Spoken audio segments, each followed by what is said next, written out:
TV കാണുന്ന ചാനലിൽ കാണുന്ന ഒരു പ്രവണത കുറച്ച് കുറഞ്ഞിട്ടുണ്ട്.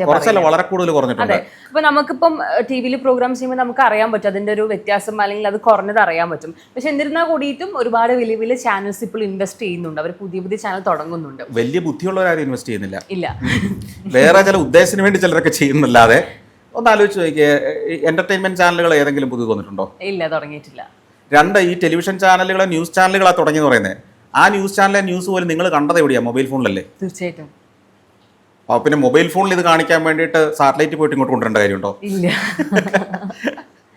അപ്പൊ ശരിക്കും പറഞ്ഞ അതായത് ചാനലുകൾ മാത്രമല്ല, ഈ ചാനലുകൾക്ക് പരസ്യം കൊടുക്കുന്ന കുറച്ച് ആളുകളുണ്ട്. അത് പഴയ ജനറേഷനിലുള്ള ആളുകൾ. അവരും ഇപ്പൊ ചാനലുകൾക്ക് കുറേശ്ശെ പരസ്യം കൊടുക്കുന്നുണ്ട്. അതും വലിയ താമസിയാതെ നിൽക്കും. കാരണം ഗൂഗിളിന് പരസ്യം ചെയ്താൽ കൊടുത്താൽ മതിയല്ലോ. ഇപ്പൊ യൂട്യൂബിലോ ഫേസ്ബുക്കിലോ പരസ്യം ഇട്ടാൽ പോരെ. ഇന്നൊരു കാര്യം നടക്കണമെങ്കിൽ എവിടെയാണ് ആളുകൾ പരസ്യം ഇടുക? നമ്മൾ പൊതുവേ സോഷ്യൽ മീഡിയയിൽ ഒരു സാധനം അല്ലേ?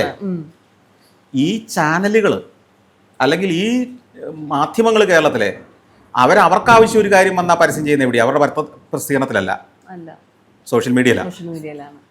അപ്പോൾ സോഷ്യൽ മീഡിയ അല്ലെങ്കിൽ സോഷ്യൽ മീഡിയയെ ബേസ് ചെയ്തിട്ടുള്ള കാലത്തിലേക്ക് തലമുറ മാറി എന്നുള്ള ഒരു വാസ്തവല്ലേ, സത്യമല്ലേ? തീർച്ചയായിട്ടും.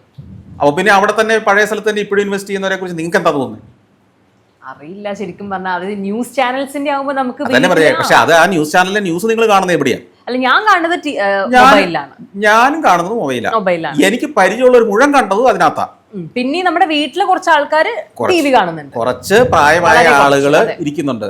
അവരെയാണ് നിങ്ങൾക്ക് സ്വാധീനിക്കേണ്ടതെങ്കിൽ അവർ മരിക്കുവോളം നിങ്ങൾക്ക് ഈ ചാനൽ. പക്ഷെ അവരും ഇപ്പോ മൊബൈലും യൂട്യൂബും ഉപയോഗിച്ചു തുടങ്ങി. എന്നോട് ചോദിച്ച ചോദ്യത്തിന് ഉത്തരം നിങ്ങൾ തന്നെ പറഞ്ഞു കഴിഞ്ഞല്ലോ. ഇത് കേൾക്കുന്ന ആളുകൾക്ക് അത്യാവശ്യം മനസ്സിലായിട്ടുണ്ടാവില്ല അവരുടെ വീട്ടിൽ എത്ര പേര് TV കാണുന്നുണ്ടെന്നുള്ളത്. അപ്പൊ ഞാൻ എൻ്റെ ഒരു തീരുമാനം അല്ലത്.